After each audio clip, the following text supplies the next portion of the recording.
The ache started in David's shoulders and radiated down his arms, a familiar deep-seated thrum that no amount of sleep seemed to fully erase.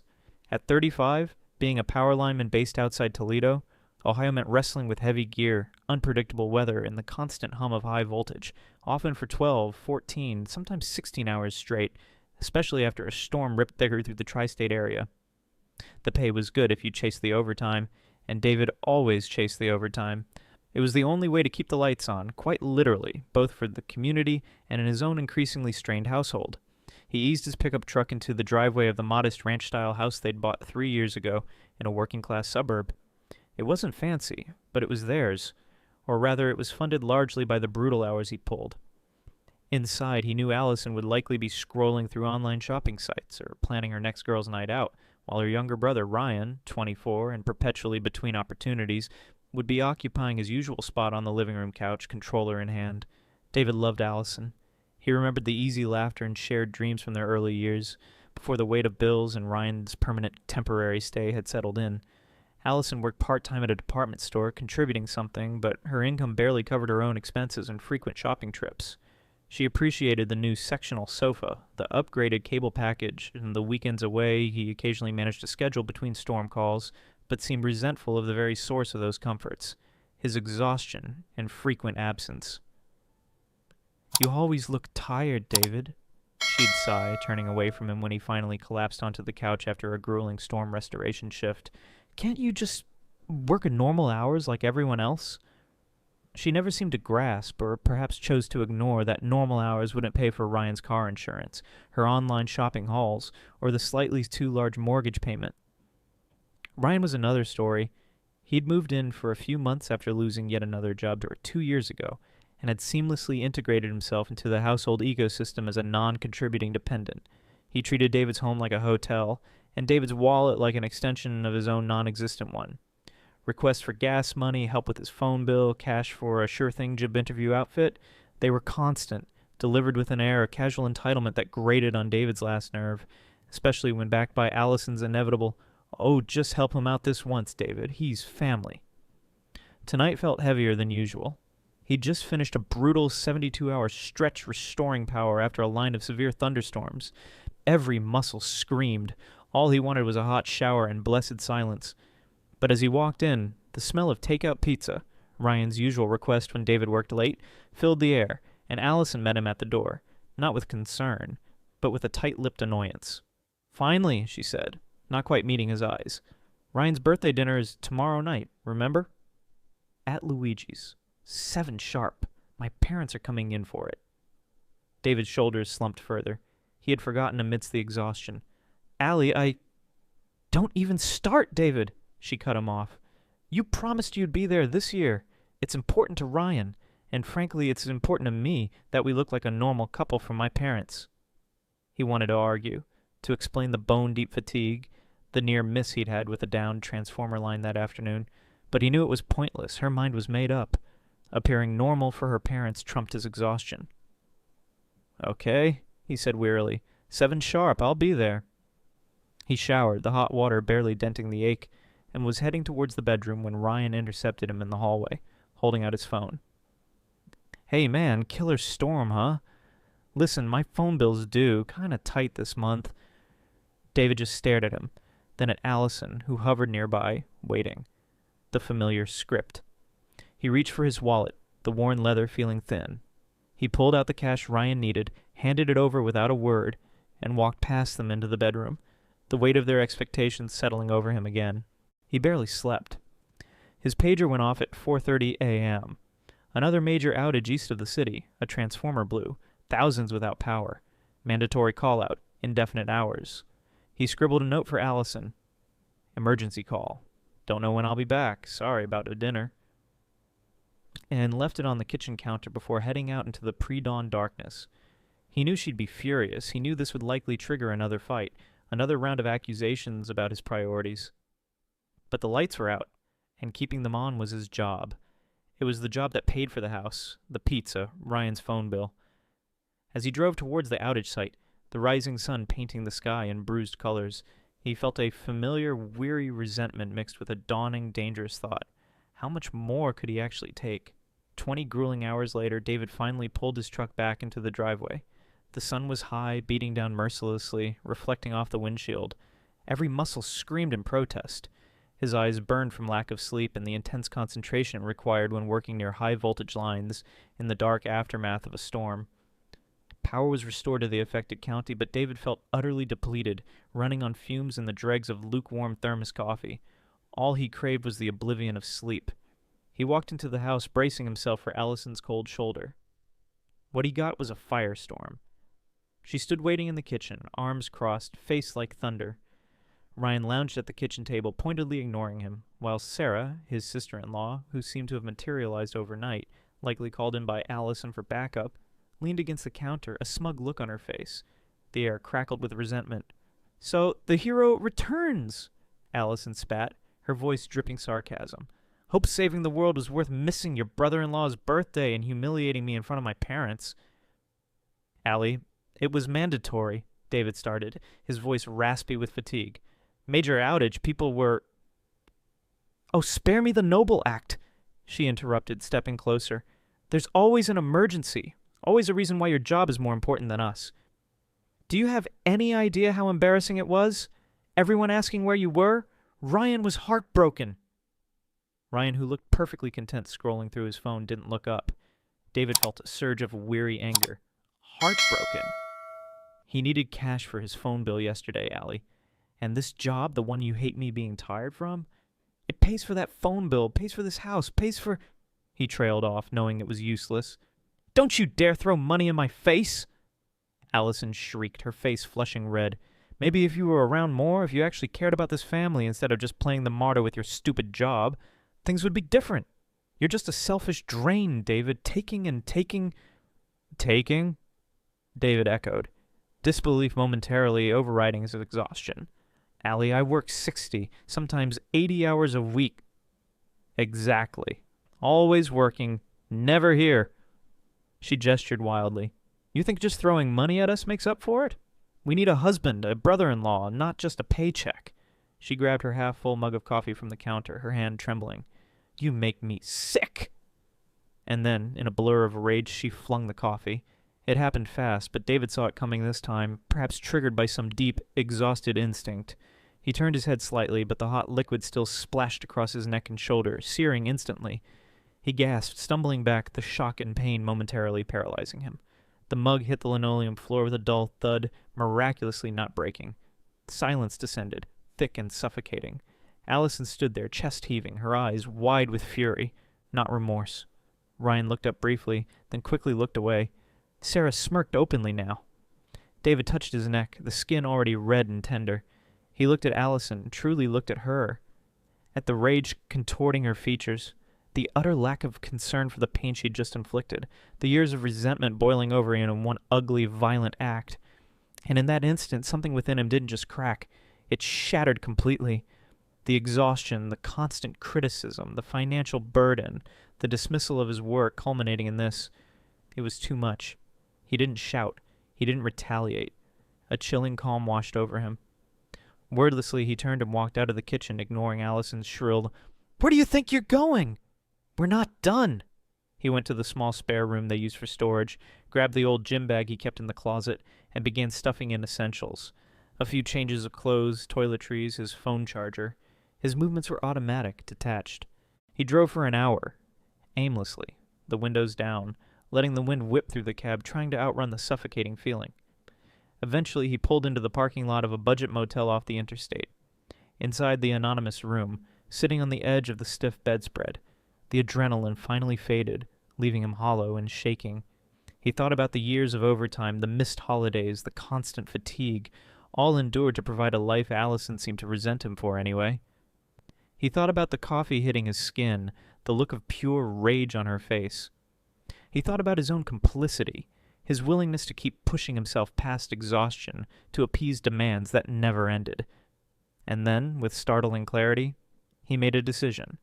It wasn't about revenge. It wasn't even about leaving Allison, not yet anyway. It was simpler, more fundamental. He picked up his phone and called the crew dispatcher at the power company. "Hey, Carl," he said, his voice steady. "It's Dave Henderson.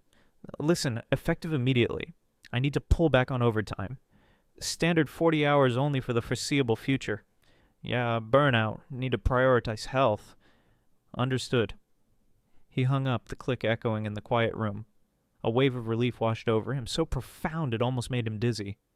The biggest source of stress and resentment in his life. The constant, grinding demand for more hours, more money. He had just turned it off. He didn't know how Allison and Ryan would cope financially. He didn't, at that moment, particularly care. He had just taken back control of his time, his energy, his well-being. It was the first step, and it felt like breathing again. The first week living out of the end in an anonymous motel room near the interstate was surreal. David worked his standard 8-hour shifts as a lineman, a rhythm that felt almost leisurely compared to the grueling overtime marathons he'd endured for years. He came back to the quiet room each evening, the silence initially jarring, then slowly becoming a balm. He slept. Truly slept. For the first time in recent memory, waking without the bone-deep exhaustion that had become his constant companion. He had more time. He read a paperback novel he'd bought months ago, went for walks along the Maumee River after work, even bought a cheap fishing rod and spent a quiet Saturday morning casting a line into the murky water, not caring if he caught anything. He felt a physical unwinding, a shedding of chronic tension. The lack of Allison's constant low-grade complaints, Ryan's passive demands, and the ever-present pressure to earn more was like surfacing for air after being held underwater. He knew intellectually that the financial consequences of his decision were accumulating back at the house. But he pushed the thought away, focusing solely on reclaiming his own equilibrium. He needed this quiet, this distance, to remember who he was, outside of being their provider. The inevitable confrontation came about 10 days later. His phone rang. Allison. He let it go to voicemail. It rang again immediately. He silenced it. Then came a barrage of texts. David, pick up! It's important! Did you see the mortgage statement? Ryan needs money for his certification course. Where are you? He finally answered on her 5th call, bracing himself. What is it, Allison? What is it? Her voice was high-pitched, incredulous. The mortgage payment bounced, David. Bounced. And the electric company sent a shut-off notice. What the hell did you do? I worked my scheduled hours this pay period, Allison, David said calmly, leaning back against the motel room headboard. No overtime. No overtime, she shrieked. Are you insane? How are we supposed to pay anything? Ryan has his course enrollment fee due Friday. I had plans to get highlights. The casual mention of hair highlights juxtaposed with bounced mortgage payments crystallized everything for him. Then Ryan needs to get a job and pay his own fees, David stated flatly. And maybe skip the highlights for a while. We need to adjust our spending to match my base income. Adjust our spending? Your base income? You're doing this to punish me, she accused. Because I got mad about Ryan's birthday? You're being lazy and selfish and trying to control me with money. No, Allison, he sighed, weary of the familiar deflection. I'm prioritizing my health. Those 80-hour weeks after storm duty were literally killing me. Remember what the doctor said last year about my blood pressure? And for what? So I could come home to get coffee thrown at me and be told I'm a drain because I'm exhausted from paying your bill is no more. So what are we supposed to do? She cried, her anger shifting towards panicked tears. Live on ramen. Tell Ryan he can't get certified. Lose the house. We live within our means, David said firmly. My base pay is decent, enough for necessities if we budget carefully. Ryan, as an able-bodied 24-year-old living rent-free, needs to contribute significantly, get a full-time job, pay board, or find his own place. That's the reality. He could hear Ryan muttering something in the background, and then Allison's voice, lower, talking to someone else, likely her sister Sarah, who often fueled Allison's sense of grievance. A moment later, a different voice came on the line, sharp and accusatory. It was Sarah. David, what is wrong with you? Sarah demanded. Your wife is falling apart and you're playing games? You have a responsibility. Responsibility? David felt a cold anger rise, cutting through his weariness. He thought of years covering for Sarah's irresponsibility. Let's talk about responsibility, Sarah. Remember that student loan you took out for your master's 5 years ago? The one I stupidly agreed to co-sign because you swore you'd get a great job right after? Remember how you forgot to make payments for 3 months after graduation, And it tanked my credit score when it went into default. Remember how I had to pay nearly $1,000 in back payments and fees to fix my credit because you couldn't handle your responsibility? There was dead silence on the other end. He knew he'd hit a nerve. Sarah had always conveniently glossed over that incident, blaming the loan company or a lost password. Where was family responsibility then, Sarah? David pressed, his voice low and hard. Where was Ryan chipping in? Where was Allison telling you to get a job and pay your debts? No, it was just me, cleaning up the mess, taking the hit, like always. So don't talk to me about responsibility. He heard a choked sound, then Allison came back on, sobbing. Okay, you made your point. But what are we going to do now? Gary is still looking. Ryan is trying. Ryan needs to try harder, David said flatly. Fast food, retail, warehouse work like I used to do. Anything is better than nothing. And you need to cut back. Cancel the premium cable, stop the online shopping sprees, make a budget. This isn't a punishment, Allison. This is just math. Based on the hours I'm willing and able to work without destroying myself. The conversation ended soon after, Allison dissolving into incoherent tears and accusations, Ryan shouting something unintelligible in the background before she hung up. David leaned his head back, emotionally drained but resolute. He had stated the new terms. He had used the truth of the past to counter their present manipulations. The power dynamic had irrevocably shifted. They couldn't lean on his endless overtime anymore. Now the responsibility and the consequences rested squarely on them. He didn't know if they could or would adapt. But he knew he couldn't go back. After the call where David laid down the hard truth about finances and the student loan, the desperate text from Allison slowed, eventually dwindling to a resentful silence. David kept his phone on. Work required it, but he blocked her number, and Sarah's too. He needed true separation, a clean break from the cycle of demands and guilt. He felt a pang of sadness for the marriage itself, the ghost of the woman he thought he'd married, but mostly he felt relief, profound and bone-deep. The weight wasn't just financial, it was emotional, and he hadn't realized how heavy it was until he finally set it down. He moved out of the Interstate Motel after finding a small, clean one-bedroom apartment above a quiet hardware store on the south side of Toledo. It wasn't much, but the rent was manageable on his base pay, and the landlord, old Mr. Henderson, no relation, ironically, seemed content with a tenant who worked steady hours and paid on time. For the first time in years, David had a space that was entirely his own, obligated to no one. Life settled into a new, quieter rhythm. Working 40 hours a week felt almost luxurious. He came home tired, yes. Line work was always physically demanding, but it was a clean fatigue, not the soul-crushing exhaustion that had permeated his former life. He had evenings free.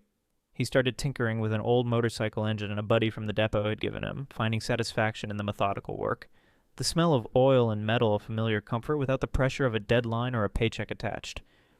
He went fishing down by the river on Saturday mornings, casting a line into the gray water, finding peace in the simple act of waiting. He reconnected tentatively at first with Sal and Rico and the other guys from his line crew outside of work. They grabbed beers after shifts, sometimes at a local bar, talking about sports, bad weather, challenging jobs, the easy camaraderie of shared experience and mutual respect based on skill, not obligation. They knew something had happened. David moving out, working fewer hours, but they didn't pry, just offered a listening ear or welcome distraction, a stark contrast to the constant judgment and demands he'd faced at home. This felt more like family in some ways than the house he'd left behind. He heard snippets about Allison and Ryan indirectly. Sal mentioned seeing Ryan actually working, stocking shelves at a discount grocery store, looking miserable. Another colleague heard Allison complaining loudly on the phone at the mall about budgeting nightmares. David felt a distant twinge, but no urge to intervene. They were facing the natural consequences of the situation he had merely stopped enabling. The inevitable final conversation with Allison happened about 3 months after he moved out. She called from a blocked number. Her voice was flat, devoid of the earlier rage or pleading. "David," she said, "I can't do this. Living like this, watching every penny. Ryan's impossible, complaining constantly. This isn't the life I signed up for." "No," David agreed quietly. "It probably isn't." "I want a divorce," she stated. "Okay, Allison," he replied, feeling a profound sense of sad finality rather than surprise. "Get a lawyer. We'll sort out the paperwork." And that was it. No shouting, no blame, at least not directly at him in that moment. Just the quiet, inevitable end of something that had been broken long before the coffee hit his skin. The divorce proceeded relatively smoothly. There wasn't much to fight over once his overtime income was removed from the equation, and her name wasn't on the mortgage. She moved back in with her parents, taking Ryan with her. David signed the final papers in his lawyer's office, the pen steady in his hand. Walking out into the crisp autumn air, he didn't feel victorious nor defeated. He simply felt free. Free from the crushing weight of unreasonable expectations, free from the toxic cycle of guilt and resentment, free to build a life based on his own needs, his own rhythm. He kept working his 40 hours, finding pride in his skill, in the essential nature of his work, keeping the lights on for others. He spent his free time working on the motorcycle, fishing, meeting his buddies for beers. He started saving money, for himself this time, maybe for a down payment on a small piece of land someday, maybe for better tools, maybe just for the quiet security of knowing he could rely on himself. His life wasn't flashy, but it was solid, grounded, and entirely his own. He was reclaiming his miles one steady step at a time under a sky that felt wide open with possibility.